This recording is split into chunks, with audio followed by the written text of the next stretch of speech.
Mr. Lawson, you are in violation of Article 7.4. $550, due within 30 days. She didn't hand the paper to me. She slapped it against my palm like a judge delivering a verdict. I am 58 years old. I am a retired mechanical engineer. By most standards, I am a very quiet man. I keep my lawn trimmed to the exact community specifications, I return borrowed tools on time, and I do not make scenes in public. I moved into Maplewood Estates back in 2012 for one specific reason. The house on Lot 47 backed directly up to Silver Creek Lake. It's a quiet, willow-lined body of water surrounded by a dirt walking path. On my very first Saturday living there, I carried an old canvas folding chair down to the bank, cast my fishing line into the water, and sat in absolute peace. Over the next 12 years, I didn't miss a single weekend. The lake was just there. It was a shared, unspoken amenity. Residents walked their golden retrievers along the perimeter. Kids flew kites near the shoreline. No signs were posted. No permits were required. No one had ever questioned that arrangement. Until Phyllis Harrington did. Phyllis was the newly elected president of the Homeowners Association. She was a retired middle school teacher who treated the HOA rulebook less like a set of community guidelines and more like religious scripture. She wore a polished brass name badge on a lanyard around her neck, traveled with a secretary who carried an aluminum clipboard, and possessed an almost devotional commitment to micro-enforcement. Trash cans left out an hour too late, holiday wreaths hung 2 days too early, lawn edging that deviated by an inch. Nothing was too small for her absolute authority. That Saturday morning, she marched down the dirt path at 7:45 a.m., flanked by Gerald Finch, her loyal HOA secretary. The morning air was crisp, the lake was glass still, and Phyllis was vibrating with the thrill of enforcement. She stopped exactly 3 feet from my folding chair. "Mr. Lawson," she announced, her voice projecting as if she were addressing a crowded auditorium rather than one man in a lawn chair. "You are currently in violation of Article 7.4, unauthorized use of common areas. Specifically, aquatic activity, namely fishing, without a valid aquatic activity permit." Gerald, looking deeply self-important, thrust the carbon copy citation into my hand. The fine amount was printed in bold, aggressive red ink.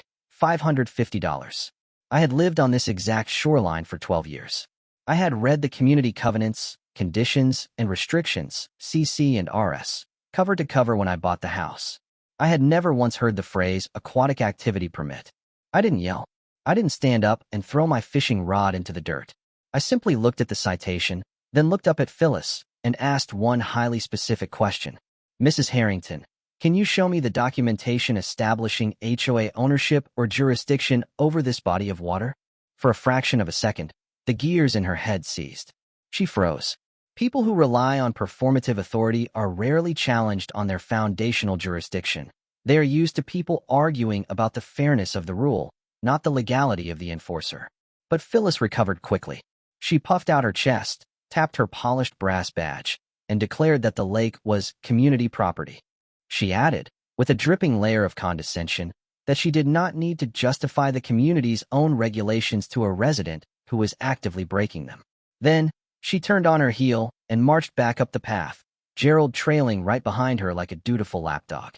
I sat there in the quiet morning air for a long time after they left, the heavy citation resting on my knee. I didn't look at the $550 penalty. I didn't look at the bold red ink.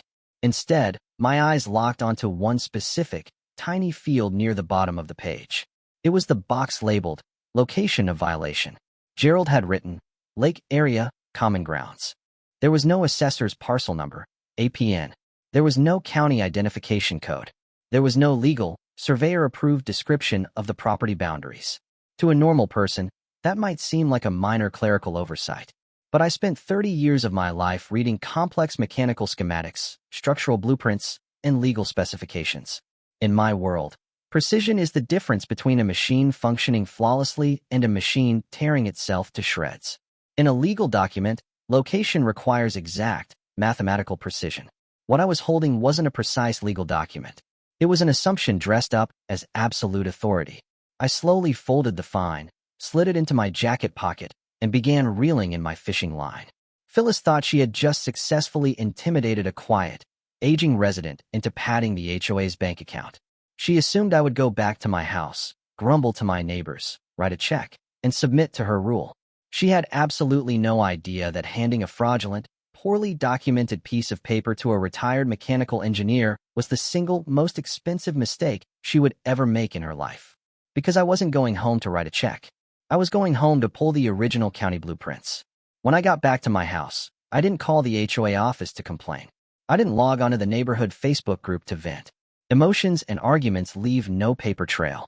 Documents do. I went into my home office, turned on my computer, and pulled my original purchase paperwork from a fireproof filing cabinet. I laid my deed out on the desk. It covered Lot 47. Nothing more, nothing less. There was absolutely no mention of lake access rights. But more importantly, there was no restriction on lake use, either. Next, I opened my web browser and navigated to the Harlow County Assessor's public database. If you have never used a county property database, it is a magnificent, unfeeling machine. It doesn't care about neighborhood drama or brass name badges. It only cares about the chain of title. I brought up the plat map for Maplewood Estates and clicked on the large blue geometric shape representing Silver Creek Lake. The parcel details loaded on my screen. Assessor's parcel number, APN 2847. Owner, Greenway Development, LLC. Status, entity dissolved, March 2019. I leaned forward in my chair. Greenway Development was the original builder of the subdivision back in 2001. They had sold all the individual homes, but apparently, they had never legally transferred the lake and its 30-foot perimeter buffer to the HOA. And when the company dissolved in 2019, the parcel was simply left behind, floating in legal limbo. In the eyes of the law, dissolved corporate property doesn't just naturally drift into the control of the nearest homeowners association because it's geographically convenient. It remains an orphaned asset of the dissolved entity's estate until it is properly liquidated or transferred. I cross-referenced this with the community CC and RS, the very rulebook Phyllis treated as gospel. According to the foundational definitions in the CC and RS, common areas were strictly defined as land legally deeded to and maintained by the association. APN 2847 wasn't deeded to the HOA. Therefore, by the HOA's own governing documents, it was not a common area. Phyllis had cited me under Article 7.4. Article 7.4 only applied to common areas. The structural integrity of her $550 fine had just collapsed entirely. But I didn't want to just beat the fine. I wanted to dismantle the machine that issued it. The next morning, I called my son, David, who happens to be a civil attorney. I walked him through my findings and asked him one question. Is my interpretation accurate? Yes, he said. And then he gave me the word I was waiting for. It's actionable. That afternoon, I hired Sandra Okafor. Sandra is a local attorney notorious for ruthlessly untangling complex property disputes. I didn't go into her office empty-handed. I brought my deed, the CC and RS, the assessor records, and the citation. She looked across her desk at me and smiled. You're not the first person to come in here furious about an HOA fine, Paul. But you might be the first one who's done the investigative homework before calling me. I don't want to fight the fine, I told her. I want the fastest legal path to purchasing parcel APN 2847. Sandra told me to give her 48 hours. While Sandra worked, Phyllis escalated. Tyrants hate a vacuum of response. Because I hadn't come crawling to her office to beg for forgiveness, she decided to apply public pressure. 3 days later, a neighborhood compliance notice was mailed to every house in the subdivision. It formally named me as a resident cited under Article 7.4. It didn't explain the offense, and it certainly didn't attach any legal documentation. It was just a public shaming tactic, enough to signal my guilt to the neighbors, but vague enough to avoid immediate legal scrutiny. A few neighbors texted me, asking what was going on. I replied with the exact same, measured sentence to all of them. I have received the citation and am currently reviewing the situation. Silence is a weapon most people don't know how to wield. 2 days later, Sandra called me back. She had located the law firm acting as the trustee for Greenway Development's residual estate. The lake parcel was still sitting on their books, steadily accumulating years of unpaid county property taxes. They were highly motivated to liquidate the asset to clear the tax arrears. But Sandra had found something else in their files. Something that upgraded Phyllis Harrington's actions from simple ignorance to documented malice. In 2021, the estate had received a formal letter from the Maplewood Estates HOA, asking for an administrative transfer of lake management rights. The request offered no financial compensation and had absolutely no legal basis. The estate had completely ignored it. The letter was signed by Phyllis Harrington. She knew. She had known for years that the HOA did not own the lake. She had tried to quietly seize control of it, failed, and simply decided to operate as if the failure had never happened. She was issuing fines, collecting money, and enforcing rules on land she fully knew the HOA had no legal right to touch. It was breathtaking fraud. "They have an asking price," Sandra said over the phone. I looked out my kitchen window at the sunlight catching the branches of the willow trees by the water. "Move forward," I said. 3 weeks after Phyllis slapped that citation into my hand, I sat in a sleek conference room at Whitmore and Associates to finalize the transaction. The title search was immaculate. No mortgages, no active litigation, no liens beyond the back taxes, and, most importantly, no HOA claims of any kind. I signed my name on the dotted line. "Congratulations, Mr. Lawson," the estate representative said, sliding the finalized folder across the mahogany table. "Parcel APN 2847 is yours."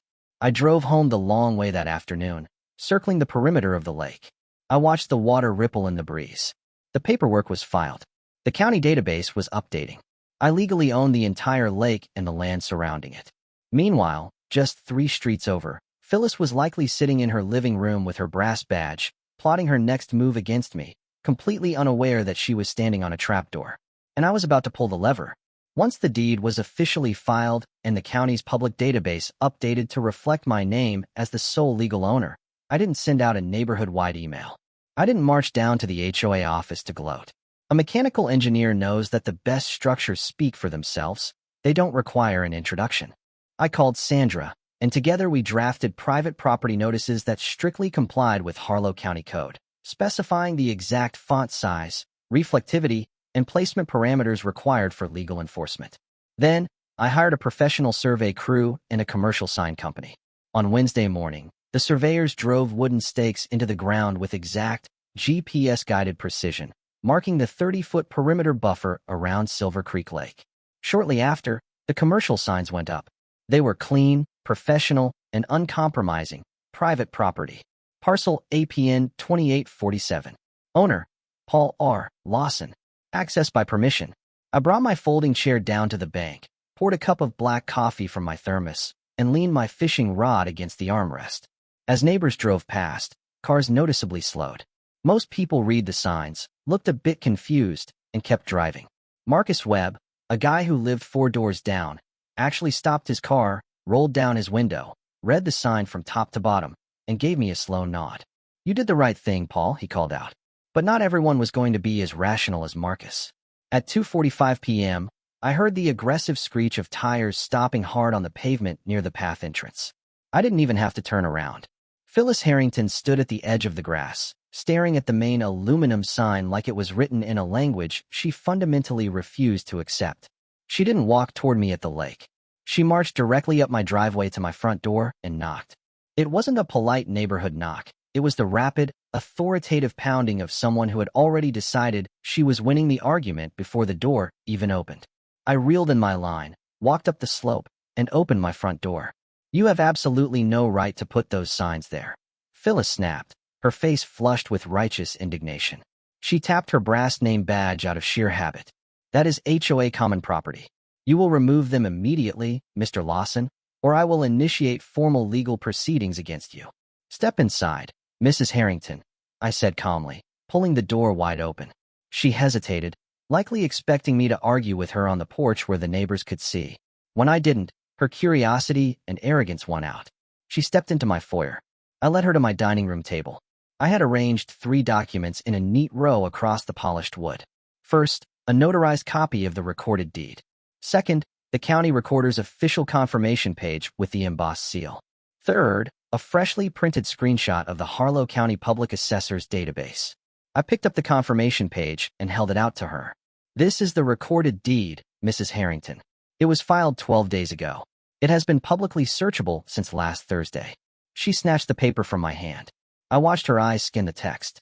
She read it once, set it down on the table, and then, as if her brain had rejected the visual data, she picked it up and read it again. There is a fascinating psychological phenomenon that occurs when a narcissist's fabricated reality violently collides with empirical evidence. They don't apologize. They experience a profound cognitive dissonance. I watched her read my name, Paul R. Lawson, in the owner field for the second time. I watched something fundamental shift in her face. It was the exact moment a person realizes the solid ground they thought they were standing on was actually thin air. She didn't scream. She didn't threaten me. She dropped the paper, turned around, and walked out of my house without uttering a single syllable. But tyrants do not surrender just because they lose the paper war. When they can no longer fight you with facts, they fight you with framing. 2 days later, a highly inflammatory post appeared on the Maplewood Estates community board. It was authored by Phyllis. She never used my name, but she didn't have to. She warned the neighborhood about a suspicious property seizure at the lake. She spun a wild narrative about the bad faith exploitation of legal loopholes and a coordinated, malicious attempt to privatize community space. The photos she attached to the post were a masterclass in defamatory framing. They were tightly cropped to completely exclude the parcel number and the ownership line on my signs. All the viewer saw were the words private property in large, hostile white letters. The neighborhood reacted exactly the way she had engineered them to. People panicked about losing their walking paths. Rumors spread like wildfire. One morning, I found an unsigned, handwritten note shoved under my front door. It read, "Give the lake back to the community." I folded the note, placed it in the same desk drawer as her original $550 citation, and called Sandra. She advised against filing a defamation suit. It was too messy, too drawn out. "Do something cleaner," Sandra advised. "Release the source code." So, I made a post of my own. I didn't write an emotional defense. I didn't accuse Phyllis of lying. I simply uploaded uncropped, high-resolution PDFs of the deed, the assessor's record, and the CC&R definitions. I added exactly one sentence. I purchased parcel APN 2847 through a legal, public process from the Greenway estate. All documentation is on file with Harlow County and available for public verification. That single post fractured Phyllis's narrative overnight. Rational neighbors started asking the only question that actually mattered. If the HOA owned the lake, where was the paperwork? Phyllis could feel her grip slipping. And when people like her lose the crowd, their loyalists tend to do very desperate, very stupid things. The morning after my post went live, I called a commercial security firm. I didn't want standard doorbell cameras. I ordered a perimeter security matrix, 6 high-definition, infrared cameras providing 360-degree boundary coverage. No blind spots. Continuous cloud storage. Time-stamped. Off-site. And legally unalterable. The system went live on a Thursday evening. At 2:17 a.m. on Friday morning, my phone vibrated on my nightstand. It was a perimeter motion alert. I didn't turn on my bedroom lights. I sat on the edge of my bed, opened the security app, and watched the live infrared feed. 2 figures dressed in dark hoodies were moving across the grass near the southern edge of my property. One of them was violently kicking at a wooden boundary stake, trying to uproot it. The other was walking directly toward my main aluminum sign, shaking a can of spray paint. I didn't go outside with a baseball bat. I didn't yell out the window. I picked up my phone, dialed 911, and reported a criminal trespass and vandalism in progress at my exact address. Then, I sat back and watched the screen. Police response in the suburbs at 2 a.m. is exceptionally fast. Barely 6 minutes later, 2 patrol cruisers turned onto the street. They didn't use their sirens. They killed their headlights, coasted to a stop, and then suddenly flipped on their high beams and spot lamps, flooding the shoreline with blinding white light. They caught both men dead to rights in the open grass. The first figure panicked. He dropped his crowbar, tried to sprint toward the tree line, made it exactly 30 feet, and tripped hard over a thick, raised willow root. He went down face-first into the dirt. The second figure simply froze like a deer in headlights, his arms still raised, the spray paint can glinting in the police spotlights. I walked out my front door, handed my iPad to the arresting officer, and played back the synchronized, time-stamped footage. As the officer shined his flashlight onto the faces of the 2 men sitting handcuffed on the curb, I recognized them instantly. The young man with the spray paint was Tyler Sims, the 24-year-old son of HOA board member Carol Sims. And the man currently bleeding from a scraped chin, covered in dirt, and wearing handcuffs behind his back? That was Gerald Finch, the HOA secretary, the exact same man who had dutifully handed me that $550 citation just a few weeks prior. They were both formally charged with criminal trespass and criminal mischief right there on the pavement. Phyllis Harrington had tried to use the HOA as her personal weapon. Now, her secretary was sitting in the back of a police cruiser. But the criminal charges were just the appetizer. The real punishment was going to happen in the daylight. By the time the sun came up on Friday morning, the legal landscape of Maplewood Estates had been completely terraformed. Sandra didn't wait for the criminal justice system to slowly process the trespass charges. She is a lawyer who understands momentum. By Friday afternoon, she had formally filed a civil damages complaint against Gerald Finch and Tyler Sims. When you strip away the brass badges and the community board posturing, people who operate on performative authority are generally cowards. Faced with time-stamped, unalterable infrared footage and the crushing weight of civil liability, they folded immediately. Gerald settled out of court, paid full restitution for the damaged property, signed an ironclad admission of trespass, and resigned from the HOA board in disgrace. Tyler Sims accepted a criminal plea deal. His mother, Carol, resigned from the board shortly after. But dealing with the foot soldiers wasn't enough. I needed to dismantle the general. And to do that, I needed to change the neighborhood's psychology. 2 weeks later, I invited any neighbor who wanted to review the complete, unedited file to come to my house on a Saturday afternoon. I didn't advertise it with aggressive flyers or angry social media posts. I just left the door open. 18 people showed up. I didn't give a speech. I didn't stand at the head of my dining room table and demand vindication. I simply laid out the original $550 fine, the county assessor's records, the CC&R definitions, the 2021 correspondence where Phyllis actively tried to acquire the lake, the recorded deed transfer, the police incident report, and the signed settlement documents from Gerald. I poured coffee, stood back, and answered questions. Marcus Webb spent 20 minutes reading the documents line by line. When he finally looked up, he shook his head. I've lived here for 15 years, Paul. Not once did anyone on that board show us a single piece of paper about this lake. You're the first person who has. Janet Kowalski, the woman who had slipped the anonymous note under my door, approached me near the kitchen counter. She looked genuinely ashamed. I owe you a massive apology, Paul. I shouldn't have left that note. I believed her. Rumors always move faster than documents, Janet. I told her. But documents always win in the end. With the neighborhood finally looking at the raw, unfiltered truth, it was time to establish the new rule of law. Sandra and I finalized a formal property use policy for APN 2847.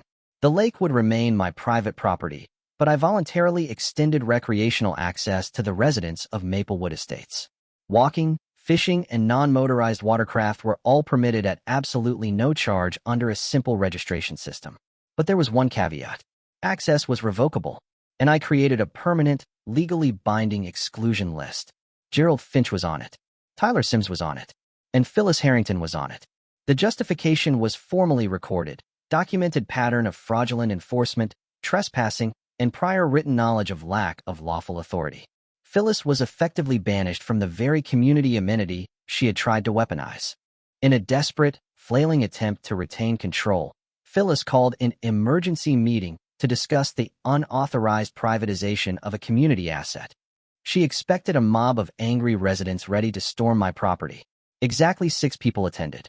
When Phyllis stood up at the podium and tried to launch into her rehearsed speech about community stewardship and long-standing expectations, a resident in the second row stood up and interrupted her. Phyllis, the man said, crossing his arms, can you show us a single document, a deed, an easement, a management agreement, literally anything, that establishes the HOA's jurisdiction over that lake? She stuttered. She cited practice. She cited community spirit. She cited everything except a legal document. The meeting collapsed without a single vote being cast. Over the next 3 months, the consequences finished their work.